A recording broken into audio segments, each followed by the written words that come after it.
everyone, good morning. Well, it's lunchtime now, but I'm just getting myself ready for the day. I've had a bit of a manic morning. Woke up late, which is fine, and was just having my breakfast. My husband asked what time my dad was arriving today. Now he's flying from Scotland to Bristol to spend Christmas with us and goes home Sunday after Christmas. And so I had a look on EasyJet and had a look at the tickets, and I have booked Bristol to Edinburgh instead of Edinburgh to Bristol. I booked this about a month ago, something like that. And I obviously didn't notice it, and my dad didn't notice it, because you just look at the tickets and go Bristol to Edinburgh, Edinburgh to Bristol, and there's one of each, and you don't really pay attention to the dates. And so I had a mad panic where I was shaking like a leaf, and went on to EasyJet and managed to book him 2 flights on the same day. So he's still coming today, only an hour later, and he's going back a week on Sunday, an hour later again. So it's been a bit of a crazy morning. I've never done anything like that in my life. So it's cost me 200 quid this morning. EasyJet weren't really helpful about refunds or anything like that. The only thing I could get back was the taxes, which was £26.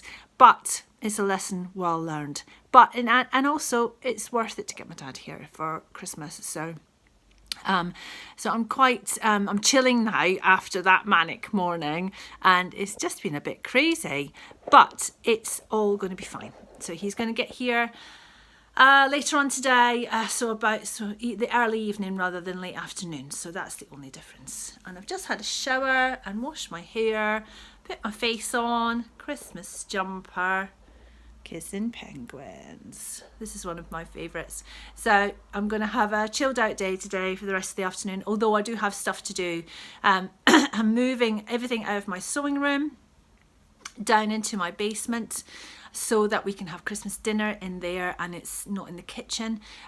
We like eating in the kitchen, but for something special like Christmas Day, it's worth having the extra room and the big table and things like that. So I'm moving everything out today, which most of it's done. The last few heavy things my husband's going to help me with, just so we've just got the table left in there basically.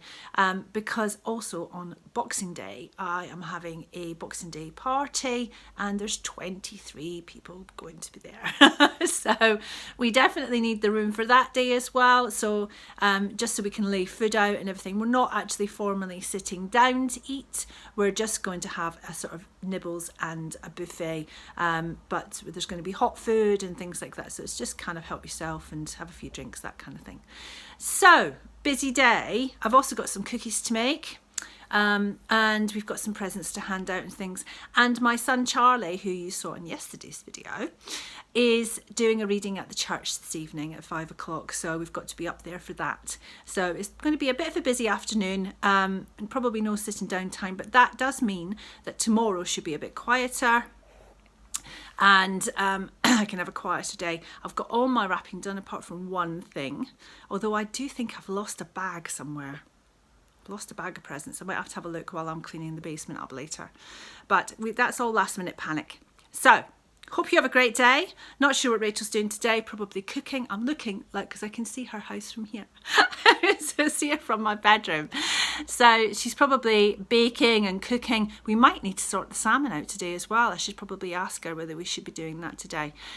So we'll let you know. If it happens later on in the video today, then yes, it's a Christmas Eve thing. So I'll see you later. Have a great day. Bye. Hey everyone. So it is the 23rd today, also known as Christmas Eve, and family Derek. Say hello everybody. Hi.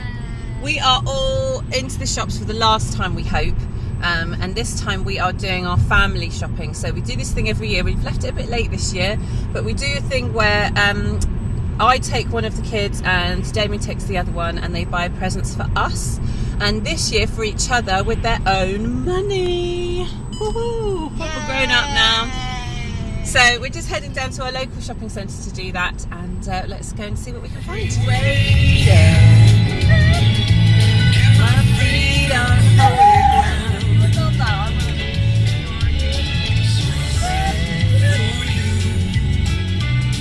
Someone can hear me.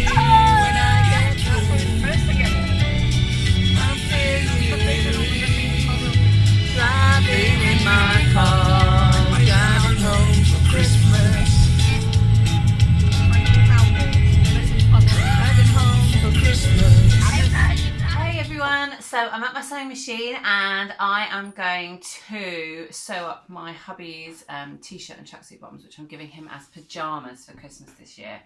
My sewing room is an absolute mess because around Christmas time it just gets used as a dumping ground because it's the first room you come into through the front door, and the kids don't really come in here that often, so it's a good place to store presents and to store all the stuff that you manage to accumulate over Christmas, wrapping paper and just packaging and loads of Amazon boxes in here. It's just crazy.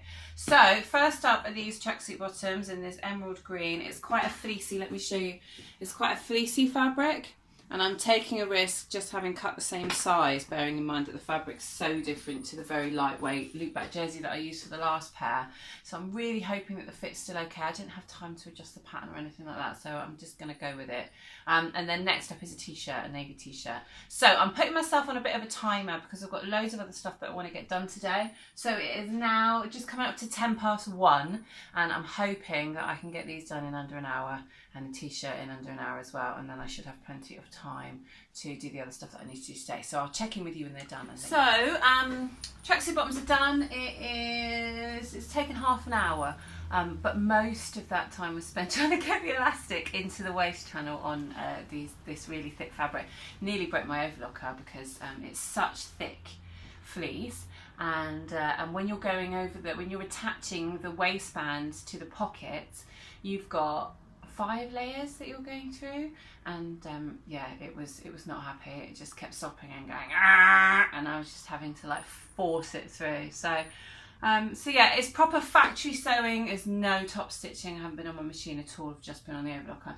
So clearly I am going to have to hem them on the machine. But I just need to sew up the hole in the back of the waistband. Now the waist that's in, and I've just worked out that I need to take 4 inches off the length. And also, same adjustment I made last time I made these tracksuit bottoms. It's the Rebel joggers from Wardrobe by Me.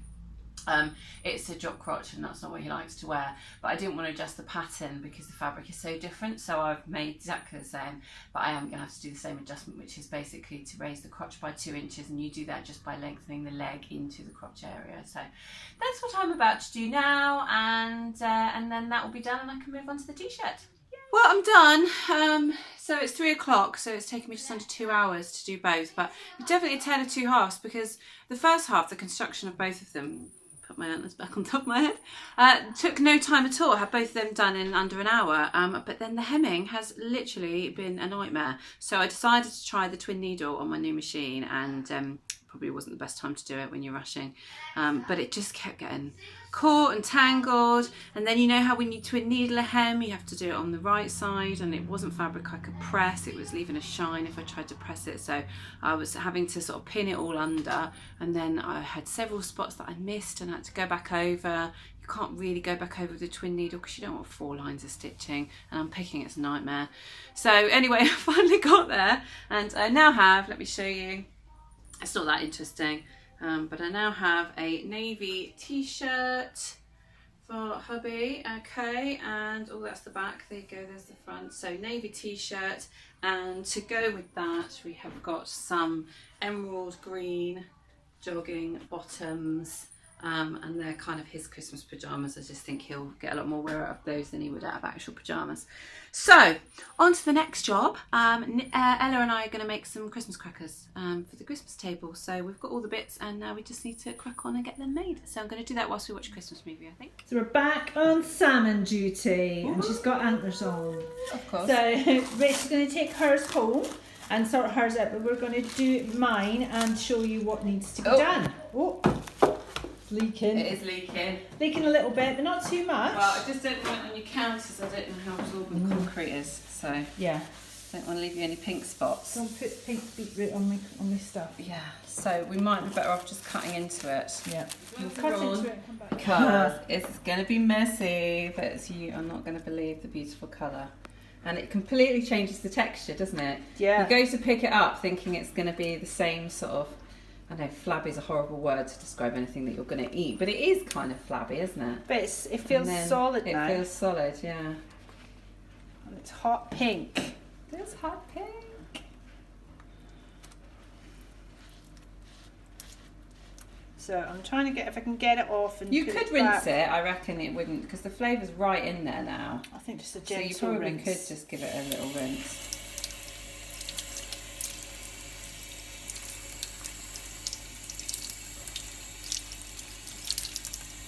Quite messy.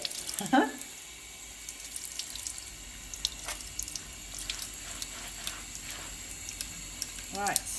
Cool. So then I've got a tray ready here. You pop it just down one end though, because you need to put the other piece on. Lovely. Okay. Right, now the big boy. Okay, so what I'm going to do first is I'm going to scrape off from on top of it before I try and pick it up.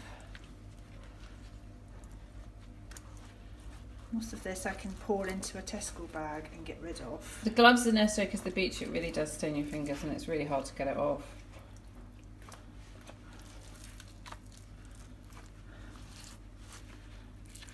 It's bent underneath. Should I just leave it like that? Yeah, just leave it. Right, I've got most of that off actually, just by scraping it in there. Excellent. So a little rinse. Wow, what a colour! Now my sink's the same colour as well. There we go. Excellent. I'll give you the tray. Thank you. And now what we Lovely. were thinking of doing is kind of cutting it into sort of almost serving size portions and then wrapping them individually. So I reckon that big piece you could easily cut into 4, maybe even 6, and just have Smaller sections. yeah. And then if it's just for you, you can just have one little piece, and if it's for lots of people, you can grab a couple. But I think that might be the way to go. But it definitely smells of horseradish and beetroot, and it's going to be delicious. We know this because we've had it before. Now, to find a way to get rid of that. I'm going to pour it into the Tesco bag. Okay. And then put it in another bag and get rid of the whole lot. Look, so vibrant, it's amazing.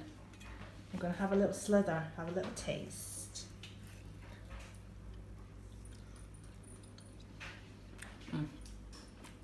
So good. Yeah. Mm.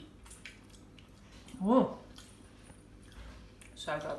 it's like layers and layers of flavour. Mm. Advent time! Woohoo! Number 22 for me, which Get it happens to be my open. wedding anniversary. Aww. And this time we have bias binding. So this is a floral bias binding. Looks like there's about 1 metre there. Lovely. So pop that back in there. Right, we'll just pass over. We've got 2 days to Do a do. little What have you switcheroo. got, Nikki? 23rd. Okay. I've got... I was going to say carpets. It looked like carpets. Oh, that's another kind of trim. I don't know what that is. It's a bit weird. It looks like it's an upholstery trim, like something you might have put on a lampshade or something. Just thought I'd pop back on and show you the garland that I've made. So this is some fir, bay, and I'm not really sure what this variegated leaf here, that we have lots of it growing around the house, but I'm really, really, really pleased with how it's turned out. Spot the odd one out, ran out of white candles, and decided that I'm going to leave the red one in there, even though it's red and it's even slightly bent, just because it slightly jars and makes my OCD go, take it out! And I am purposefully fighting it. And also I don't have to go and buy new candles now. It's Christmas Eve tomorrow. But I think that's going to look beautiful when it's all laid with the Christmas china and some beautiful white napkins. And I'm planning on making some very rustic sort of name tags as well, which just involve cinnamon and some more of the fir and stuff. So the smell also is amazing. I hadn't realised, but when you combine fir and bay together, oh, the smell, it's like its own Christmas candle. It's just absolutely amazing. So it's a couple of days before we need it, which gives it 24 hours for any creeper crawlies to find their way out of it. That's the only problem with helping yourself to the bushes outside your house. But yeah, I'm really, really pleased with it. So Ella and I are now making Christmas crackers, aren't we, Ella? Yes.